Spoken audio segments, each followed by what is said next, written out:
Hello, it's Andy. So what I'd like to discuss now is Module 5 and it's professional misconduct.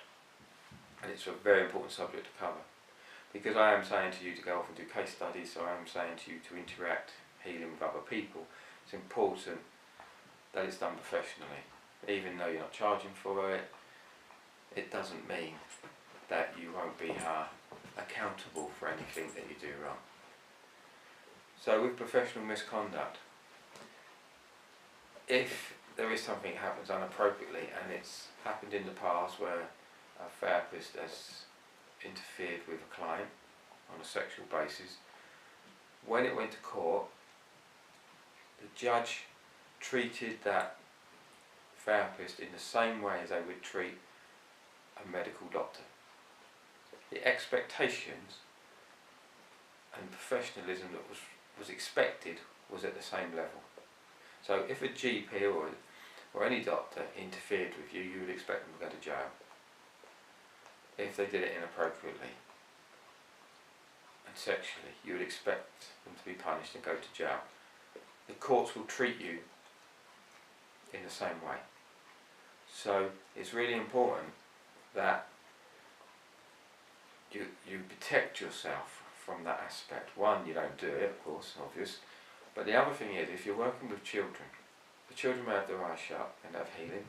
People have a tendency to close their eyes when they're receiving healing, feeling very relaxed. Even if your hands are not touching the body, it doesn't mean they don't feel like they are. So you can have your hands over the body and it can feel you're actually touching them. Now with an adult, they'll just open their eyes if they get uncomfortable and look. With a child, they might be too frightened to even open their eyes. And they feel that they've been interfered with or touched inappropriately.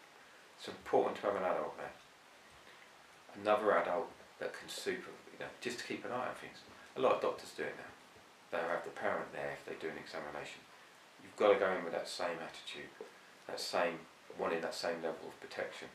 So anyone under the age of 18, ideally have the parent or someone else there. With professional misconduct, there's a lot of rules and regs. I'm not going to be reading out all the rules and regs you should follow, but as part of the study, I want you to go off and study different codes of conduct. Different codes of conduct with different types of healing businesses or therapy businesses, doctors. Go off and study and see what they are following and what rules they have. Most of them are common sense, but by studying them, you can then pick the ones that you feel most appropriate that you should be following, rather than me dictating to you what you should follow. As part of the assessment process, I will be, of course, asking you to identify some of the more obvious ones, definitely. With healing, let's say someone's got a bladder infection, even if you're healing their eyes, you've got your hands over their eyes at the time, because the condition is lower down, it could feel that the energy flows lower down, it could feel that you're touching lower down. So where you're actually holding on, touching the body, if you are touching the body, or where you're above the body, it doesn't mean that they don't feel you touching somewhere else. Now, it's really important to understand that and realise that that potential can happen. So you may need to discuss to the client and say, if you feel uncomfortable at any time, open your eyes, have a look around, just so they can reassure themselves that nothing inappropriate is happening. And also, don't ask for anything that's inappropriate. They don't need to strip off.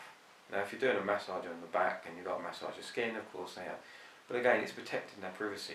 Working in the care profession, and I'm cleaning people, so very close, intimate contact.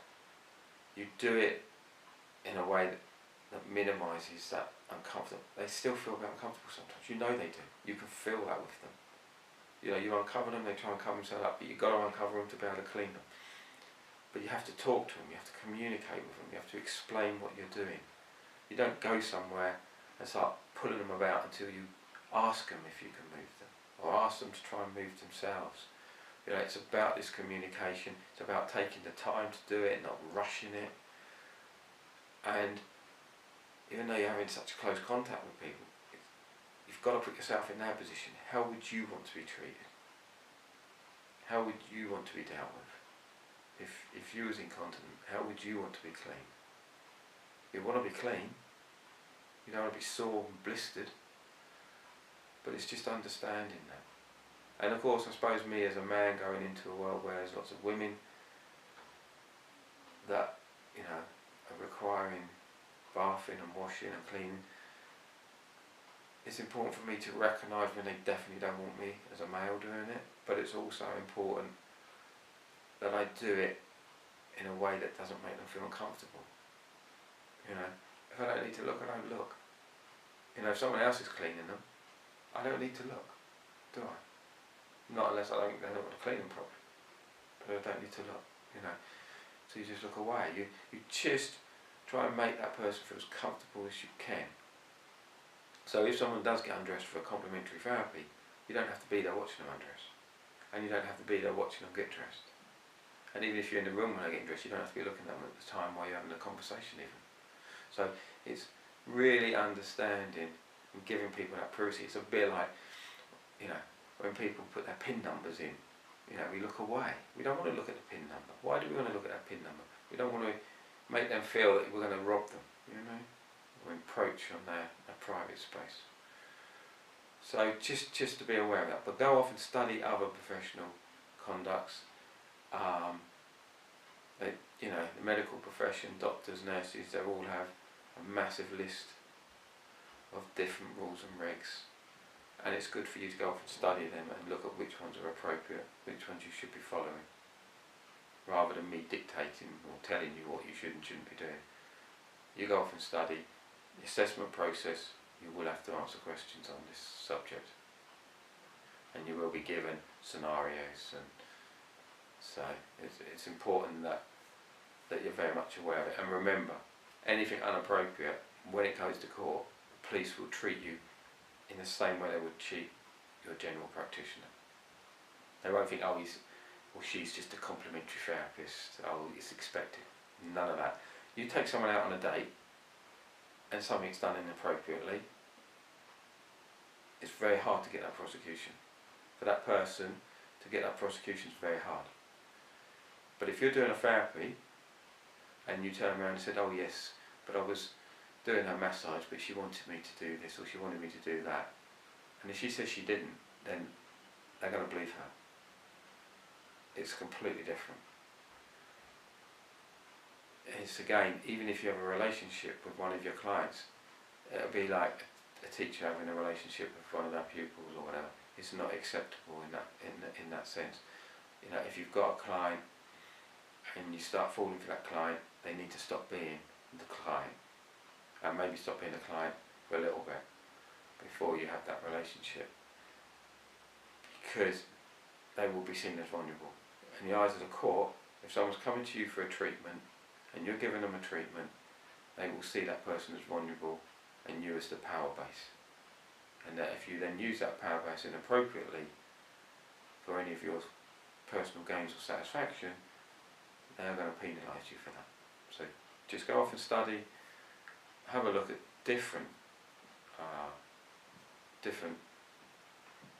codes of conduct. You'll see that they're all very similar, that the basics is very similar.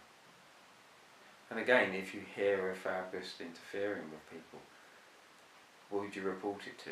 Well, maybe you get the client to report it. Maybe have a read up of the best places or the best routes to take that information.